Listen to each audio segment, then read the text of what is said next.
Hey Archery Talk, this is Lucas, and today I've got a little bit of an unboxing video. I reached out to Thorn Archery.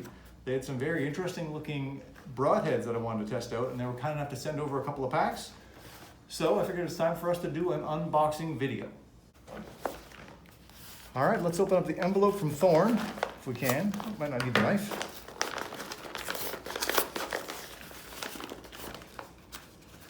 Oops, 1 second here. Here we are. What all's inside here?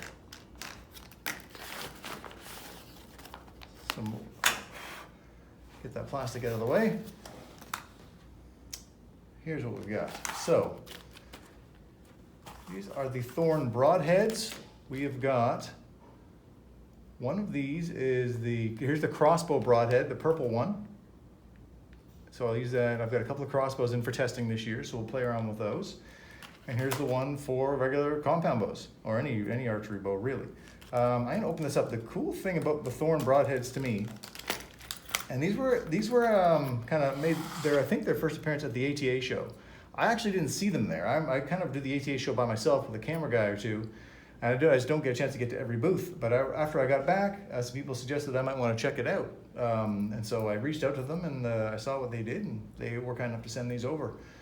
So the cool thing about these is that the blades are completely contained in the head. Every broadhead manufacturer claims field point like flight.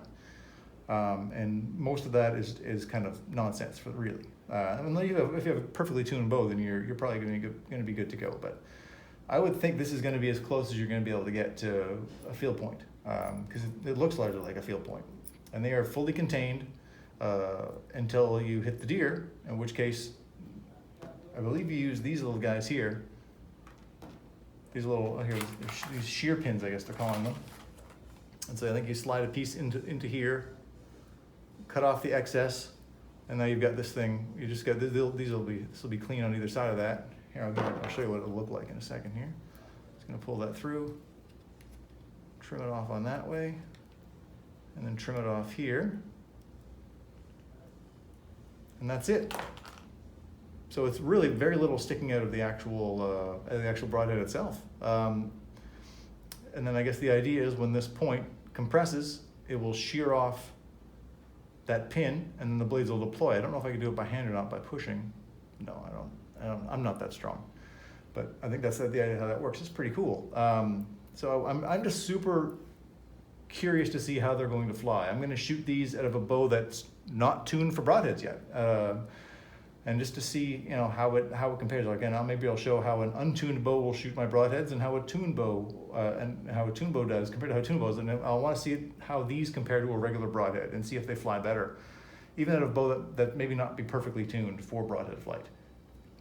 Because when I'm going to go hunting, I really do spend a lot of time getting it perfectly tuned for broadhead, so that I just don't have to worry about where the broadheads are going to land, at least out to whatever my comfortable range is. So that'll be an interesting experiment. But once the blades are deployed,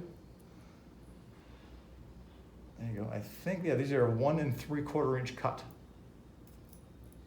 So that's it. It's really kind of cool. I'm really curious how that's going to go. I'm not quite sure how they stay locked in once they get deployed, but I guess they'll just go. Yeah, this is kind of like your bleeder there almost, and that locks it in place. So it does leave a pretty good cutting diameter on that for a little 2-blade cutting surface. Pretty cool.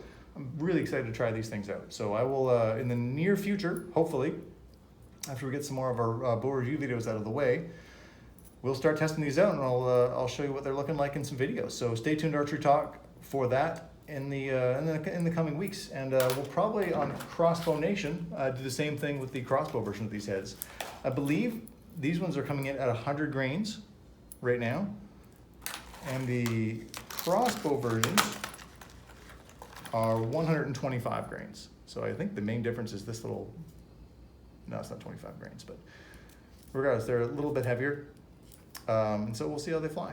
It'll be a lot of fun to play with these things. Well, the head's a little different on this too. You can see this one's more of the crossbow one There's a bit of a shinier head and probably a bit more of an aggressive point to it than the regular compound bow head, which is a more matte finish. It doesn't have those same points on it. See, I don't know if you can see that in the video or not. Regardless, we're going to be playing with these in the near future, and stay tuned to Archery Talk, and let us know what you think. And hopefully these broadheads will work out great. If they can make an untuned bow fly great with broadheads, then I'm 100% on board. So stay tuned. We'll hope to see you soon. Thanks for watching.